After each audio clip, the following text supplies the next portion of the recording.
కేరళలో Congress super hit అయింది. విజయన్ సర్కార్ను గద్దెదించింది కాంగ్రెస్ కూటమి. సెంచరీతో కదం తొక్కింది. మొత్తం 140 స్థానాల్లో 100 స్థానాలను తన ఖాతాలో వేసుకుంది. ప్రభుత్వ ఏర్పాటుకు సన్నాహాలు మొదలుపెట్టింది. కేరళలో లెఫ్ట్ కూటమికి కేవలం 34 స్థానాలు మాత్రమే వచ్చాయి.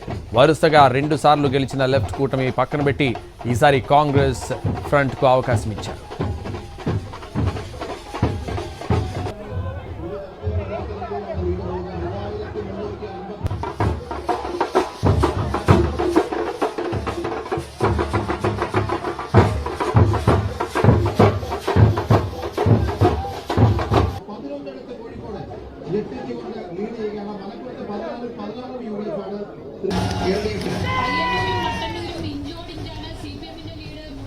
కేరళలో కాంగ్రెస్ సూపర్ హిట్ అయింది. విజయన్ సర్కార్ను గద్దెదించింది కాంగ్రెస్ కూటమి. సెంచరీతో కదం తొక్కింది. మొత్తం 140 స్థానాల్లో 100 స్థానాలను తన ఖాతాలో వేసుకుంది. ప్రభుత్వ ఏర్పాటుకు సన్నాహాలు మొదలుపెట్టింది. కేరళలో లెఫ్ట్ కూటమికి కేవలం 34 స్థానాలు మాత్రమే వచ్చాయి. వరుసగా 2 సార్లు గెలిచిన లెఫ్ట్ కూటమిని పక్కన పెట్టి ఈసారి కాంగ్రెస్ ఫ్రంట్కు అవకాశం ఇచ్చారు.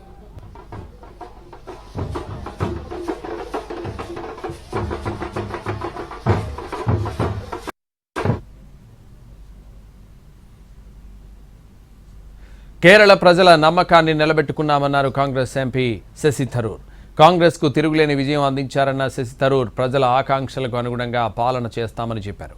తమిళనాడులో ఆశ్చర్యకరమైన ఫలితాలు వచ్చాయని థరూర్ వ్యాఖ్యానించారు.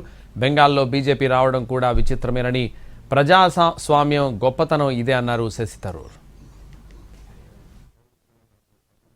प्रदेश के भलाई के लिए हम सारे जो कुछ जरूरी हम करने के लिए तैयार हैं और हम ईमानदारी से जनता के साथ संपर्क करते हुए हम काम करेंगे।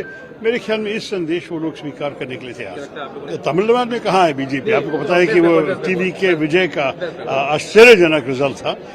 बंगाल में भी मेरे ख्याल में भाजपा का रिजल्ट तो काफी अजीब है। हम सारे इम्प्रेस्ड हैं कि ये सब हुआ है।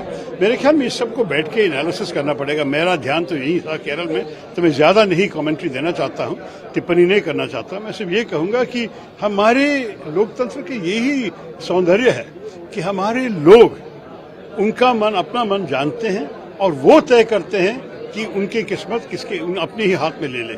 ये तो अच्छी बात है हमारे देश की। I will deal in detail. I will give. How can I give an instant comment for this massive victory? I will deal in detail. I will give. How can I